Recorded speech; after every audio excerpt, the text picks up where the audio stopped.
Hello students, आज हम class 11 का चैप्टर नंबर 17 पढ़ेंगे, that is provision and reserves. ये इसका पार्ट 2 है। रिमेनिंग पार्ट के लिंक्स डिस्क्रिप्शन में गिवन है, आप वहाँ जाकर के देख सकते हैं। इस वीडियो में आज हम डिस्कस करने वाले हैं रिजर्व के बारे में। तो आज हम रिजर्व से रिलेटेड जितने भी कॉन्सेप्ट्स हैं, मीनिंग है, इंपॉर्टेंट्स हैं, उन सभी के बारे में डिस्कस करेंगे। तो स्टार्ट करते हैं। सबसे पहले हम रिजर्व का मीनिंग समझते हैं। तो इसमें लिखा है, reserve mean amount set aside out of profits and other surpluses to meet future uncertainty. इसका मतलब है कि रिजर्व उस अमाउंट को कहा जाता है जो आप प्रॉफिट में से अलग रखते हैं, और उसे इसलिए रखा जाता है ताकि आप फ्यूचर की अनसर्टेनिटी से बच सकें। यानी बिजनेस के अंदर हम जानते हैं कि अनसर्टेनिटीज़ हमेशा रहती हैं। फ्यूचर में जाकर के आपको कोई भी लॉस हो सकता है, तो उस लॉस से पहले से ही प्रिपेयर रहने के लिए, उस लॉस से पहले से बचने के लिए आप कुछ अमाउंट प्रॉफिट का अलग रख देते हैं, और प्रॉफिट का जो अमाउंट आप अलग रखते हैं उसी को हम रिजर्व कहते हैं। इसकी एक और डेफिनेशन है, आगे लिखा है, in other words a reserve is meant for meeting any unknown liability और लॉस इन द फ्यूचर। इसका मतलब ही वही हुआ जो हमने ऊपर वाली डेफिनेशन में समझा था। यहाँ पर इसका मतलब यही हुआ कि रिजर्व को मेंटेन करने का बिजनेस में जो रीज़न है वो ये है कि फ्यूचर में होने वाले लॉस से बच सकें, या फ्यूचर में जो अननोन लायबिलिटी हो सकती है उससे बचने के लिए रिजर्व को क्रिएट किया जाता है। तो आपको यहाँ पर यही याद रखना है कि रिजर्व क्रिएट करने का जो रीज़न होता है बिजनेस के लिए, वो फ्यूचर में होने वाले लॉस से बचने के लिए किया जाता है।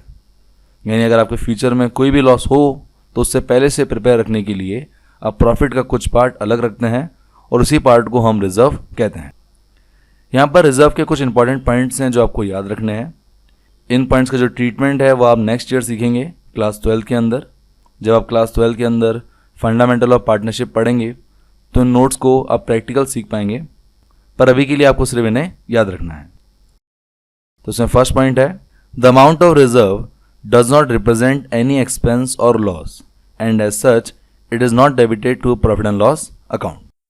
इसका मतलब यह है कि जब हम रिजर्व को क्रिएट करते हैं तो रिजर्व का अमाउंट किसी पर्टिकुलर एक्सपेंस या लॉस के लिए क्रिएट नहीं किया जाता है, और क्योंकि इसे किसी पर्टिकुलर एक्सपेंस और लॉस के लिए क्रिएट नहीं किया जाता है, इसलिए इसे हम प्रॉफिट एंड लॉस अकाउंट के डेबिट साइड में रिकॉर्ड भी नहीं करते हैं। यानी अगर आपके पास रिजर्व का अमाउंट पड़ा है तो उससे आप कभी भी प्रॉफिट एंड लॉस अकाउंट के डेबिट साइड में नहीं लिखेंगे। सेकेंड पॉइंट है, creation of reserve does not reduce the net profits but only reduces the divisible profit। इसका मतलब है कि जब आप रिजर्व को क्रिएट करते हैं तो उससे बिजनेस का नेट प्रॉफिट रिड्यूस नहीं होता है, उससे सिर्फ डिविजिबल प्रॉफिट रिड्यूस होता है। तो यहाँ पर जो मेन चीज़ है वो आपको याद रखनी है कि नेट प्रॉफिट और डिविजिबल प्रॉफिट दोनों अलग चीज़ें हैं। नेट प्रॉफिट का मतलब होता है कि बिजनेस ने साल भर में कितना पैसा कमाया, और डिविजिबल प्रॉफिट का मतलब होता है कि वो पार्ट जो आप पार्टनर्स के बीच में डिस्ट्रीब्यूट करने वाले हैं। तो नेट प्रॉफिट अलग चीज़ है, डिविजिबल प्रॉफिट अलग चीज़ है। जब भी आप रिजर्व को क्रिएट करते हैं तो वो डिविजिबल प्रॉफिट में से किया जाता है, और उससे सिर्फ डिविजिबल प्रॉफिट रिड्यूस होता है। नेट प्रॉफिट पर रिजर्व का कोई भी इम्पैक्ट नहीं पड़ता है। इस चीज़ का ट्रीटमेंट प्रैक्टिकली आप नेक्स्ट ईयर में ही सीखेंगे जब आप फंडामेंटल ऑफ पार्टनरशिप का चैप्टर पढ़ेंगे। अभी के लिए आपको सिर्फ याद रखना है कि अगर आप रिजर्व को क्रिएट करते हैं तो उससे नेट प्रॉफिट रिड्यूस नहीं होते हैं, उससे सिर्फ डिविजिबल प्रॉफिट रिड्यूस होता है। एंड थर्ड पॉइंट है, it is an appropriation of profits and hence after ascertaining the net profit it is debited to profit and loss appropriation account. इसका मतलब यह है कि अगर आप बिजनेस के अंदर रिजर्व को क्रिएट करते हैं तो उसे एप्रोप्रिएशन ऑफ प्रॉफिट कहा जाता है, और इसलिए इसे हम profit and loss appropriation account के डेबिट साइड में रिकॉर्ड करते हैं नेट प्रॉफिट को कैलकुलेट करने के बाद। तो यहाँ पर आपको याद रखना है कि रिजर्व के अमाउंट को हम profit and loss appropriation account के अंदर डेबिट करते हैं, ना कि प्रॉफिट एंड लॉस अकाउंट के अंदर। Profit and loss appropriation account क्या है, इसके बारे में आप क्लास 12 के अंदर सीखेंगे। आपको अभी सिर्फ ये नोट्स याद रखने हैं, इन सभी का ट्रीटमेंट नेक्स्ट ईयर सीखा जाएगा। फिलहाल आपको सिर्फ थ्योरी एस्पेक्ट से इसे याद रखना है। तो ये आपके 3 इंपॉर्टेंट पॉइंट्स हैं रिजर्व के लिए जो आपको याद रखना है। साथ ही एक पॉइंट और है जो आपको याद रखना है। प्रीवियस वीडियो के अंदर हमने प्रोविज़न के बारे में सीखा था, जहाँ पर हमने एक नोट पढ़ा था कि प्रोविज़न को चार्ज अगेंस्ट प्रॉफिट कहा जाता है, और यहाँ पर हमने पढ़ा कि रिजर्व को एप्रोप्रिएशन ऑफ प्रॉफिट्स कहा जाता है। तो ये दो इंपॉर्टेंट पॉइंट है जो आपको याद रखना है कि प्रोविज़न चार्ज अगेंस्ट प्रॉफिट होता है और रिजर्व्स एप्रोप्रिएशन ऑफ प्रॉफिट होता है। ये काफ़ी इंपॉर्टेंट है, आपके 1 मार्क्स के क्वेश्चन में ये पूछा जा सकता है। तो ये हो गई आपकी डेफिनेशन और इंपॉर्टेंट पॉइंट्स ऑफ रिजर्व। ना कुछ एग्जांपल्स हैं जो रिजर्व के आपको याद रखने हैं। ये सभी रिजर्व्स हैं जो क्रिएट किए जाते हैं बिजनेस के अंदर। इसमें फर्स्ट है जनरल रिजर्व, सेकंड है capital reserve, third is dividend equalisation reserve, fourth is investment fluctuation fund, fifth is workman compensation fund and sixth is reserve for redemption of debenture.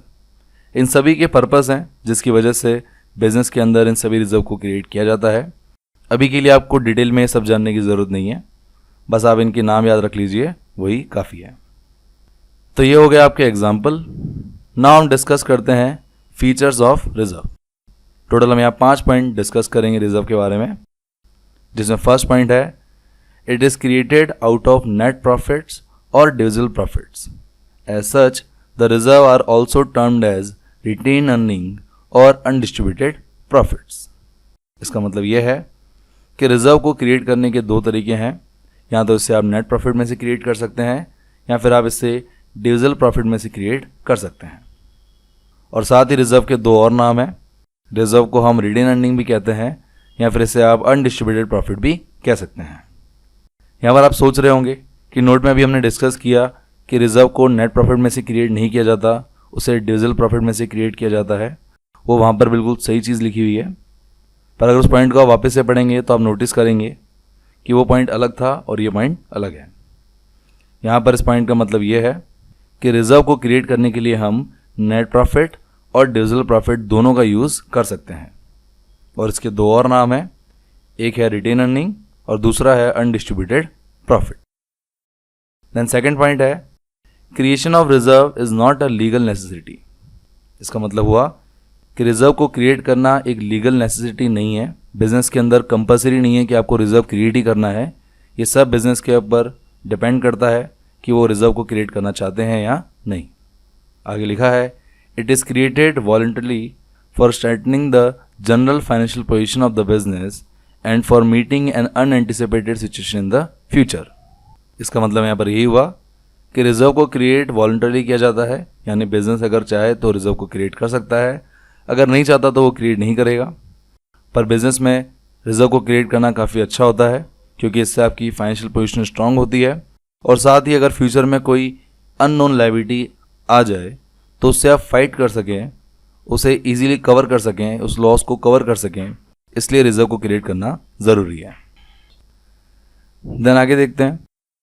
आगे आपका थर्ड पॉइंट है it is not created to mean any known liability और depreciation in the value of assets but for meeting an unknown liability और loss in the future. इसका मतलब आपको पढ़ने से ही समझ आ गया होगा कि जब हम रिजर्व को क्रिएट करते हैं तो उसका रीज़न अननोन लायबिलिटीज़ और फ्यूचर में कोई लॉस अगर होने वाला है तो उससे फाइट करने के लिए बनाया जाता है, ना कि किसी नॉन लायबिलिटी या फिर एसेट पर डेप्रिसिएशन लगाने के लिए। क्योंकि हम जानते हैं कि नॉन लायबिलिटी और एसेट पर डेप्रिसिएशन लगाने के लिए हम प्रोविजंस को क्रिएट करते हैं। रिजर्व को क्रिएट करने का रीज़न होता है अननोन लायबिलिटी या फ्यूचर में अगर कोई लॉस होने वाला है तो उससे हम आगे जा करके फाइट कर सकें, उससे ईजिली हम कवर कर सकें। तो ये आपको अच्छे से याद रखना है कि रिजर्व को क्रिएट करने का रीज़न अननोन लायबिलिटी और लॉस इन द फ्यूचर होता है, ना कि नॉन लायबिलिटी और depreciation in the value of assets. Then आगे देखते हैं। नेक्स्ट आपका फोर्थ पॉइंट है reserve represent accumulated or undistributed profits and as such they belong to the proprietors just as capital does. They are available for distribution as dividends among shareholders and shown on the liability side of the balance sheet. इसका मतलब है कि जो भी हम reserve create करते हैं basically उसका मतलब accumulated या फिर अनडिस्ट्रीब्यूटेड प्रॉफिट होता है। यानी बिजनेस के अंदर जो भी रिजर्व क्रिएट किया जा रहा है वो बेसिकली प्रॉफिट का ही एक पार्ट होता है और उसे हम एक्यूमुलेटेड और अनडिस्ट्रीब्यूटेड प्रॉफिट कह सकते हैं, और ये हमेशा प्रोप्राइटर से बिलोंग करता है। जिस तरह एक बिजनेस ओनर बिजनेस के अंदर कैपिटल इन्वेस्ट करता है जो पूरी की पूरी ओनर से बिलोंग करती है, सेम उसी तरह रिजर्व का जो भी अमाउंट होता है वो सारा ओनर से बिलोंग होता है। साथ ही आगे लिखा है कि रिजर्व का यूज़ हम शेयरहोल्डर्स में डिविडेंड को डिस्ट्रीब्यूट करने के लिए भी करते हैं और इसे बैलेंस शीट की लायबिलिटी साइड में शो किया जाता है। तो आपको याद रखना है कि रिजर्व का यूज़ हम डिविडेंड को शेयरहोल्डर्स में बांटने के लिए भी कर सकते हैं और इसे बैलेंस शीट की लायबिलिटी साइड में रिकॉर्ड किया जाता है। और आपका लास्ट 5th पॉइंट है, when the amount of reserve is invested in outside securities it is known as reserve fund. इसका मतलब यह है कि अगर आपने कोई रिजर्व क्रिएट किया है और उस रिजर्व के अमाउंट को आप किसी और जगह इन्वेस्ट कर रहे हो, बिजनेस के अलावा किसी और जगह, किसी और कंपनी में, किसी और सिक्योरिटीज़ के अगर अंदर इन्वेस्ट करते हो, तो उस अमाउंट को हम रिजर्व फंड कहते हैं। तो ये टोटल 5 फीचर्स हैं जो आपको हेल्प करेंगे कि रिजर्व हम किसे कहेंगे और प्रोविजंस हम किसे कहेंगे। इस तरह आपका फीचर्स ऑफ रिजर्व कंप्लीट होता है। नाउ नेक्स्ट है आपका टॉपिक पर्पस और इम्पोर्टेंस ऑफ रिजर्व, जिसके अंदर हम सीखेंगे कि बिजनेस के अंदर रिजर्व को क्यों रखना इंपॉर्टेंट है, क्यों बिजनेस के अंदर रिजर्व को क्रिएट किया जाता है।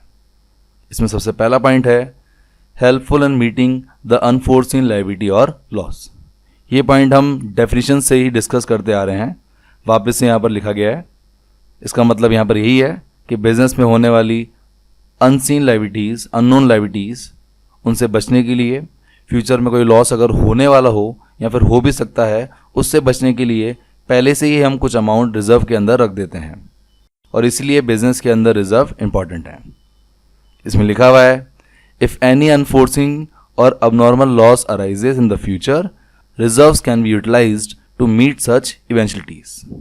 इसका मतलब यही हुआ कि अगर आपको बिजनेस के अंदर फ्यूचर में कोई अबनॉर्मल लॉस हो तो उससे बचने के लिए बिजनेस के अंदर रिजर्व को क्रिएट किया जाता है। तो ये आपका पहला पॉइंट है जो इंडिकेट करता है कि बिजनेस के अंदर रिजर्व क्यों इंपॉर्टेंट है। देन सेकंड पॉइंट है helpful in straightening the financial position of the business. इसका मतलब यही हुआ कि बिजनेस की पोजीशन को स्ट्रॉन्ग करने के लिए हम रिजर्व को क्रिएट करते हैं। इसमें लिखा है रिजर्व्स आर अनडिस्ट्रीब्यूटेड और accumulated profits and technically known as ploughing back of profits. इसका मतलब यह है कि रिजर्व का मतलब बेसिकली टोटल प्रॉफिट है और इसे टेक्निकली हम प्लॉइंग बैक ऑफ प्रॉफिट भी कह सकते हैं, जिसका मतलब है कि आप प्रॉफिट का कुछ पार्ट हमेशा बिजनेस के अंदर सेव कर रहे हो। आगे लिखा है it is a source of internal financing of the expansion of business. इसका मतलब यह है कि अगर आपको आगे जाकर के बिजनेस को एक्सपेंड करना है, बिजनेस को बढ़ाना है, तो उसके लिए भी आपके पास पहले से ही फंड बिजनेस के अंदर जुड़ा हुआ है। आपके पास पहले से रिजर्व क्रिएट होंगे तो रिजर्व अमाउंट आपको काफ़ी हेल्प करेंगे बिजनेस को एक्सपेंड करने में। And third point is in case the reserve had not been maintained the profit would have been distributed as dividend among shareholders. इसका मतलब यह है कि अगर हम रिजर्व को बिजनेस के अंदर मेंटेन नहीं करते हैं तो जो भी प्रॉफिट बिजनेस का होगा उसे आप डिस्ट्रीब्यूट कर देंगे अमंग द शेयरहोल्डर्स। तो ये लास्ट के दोनों पॉइंट इंडिकेट कर रहे हैं कि बिजनेस के लिए क्यों इंपॉर्टेंट है रिजर्व को क्रिएट करना। तो यहाँ पर मतलब यही है कि अगर आप रिजर्व को क्रिएट करोगे तो उससे आपके बिजनेस की फाइनेंशियल पोजीशन स्ट्रांग होगी और इसी वजह से बिजनेस के अंदर रिजर्व को मेंटेन किया जाता है। लास्ट आपका थर्ड पॉइंट है equalisation of dividend over the years. इस हेडिंग का मतलब यह है कि डिविडेंड को एक बिजनेस हर साल मेंटेन कर सके और लगातार आने वाले सालों में मेंटेन कर सके, उसके लिए भी रिजर्व का होना काफ़ी ज़रूरी है।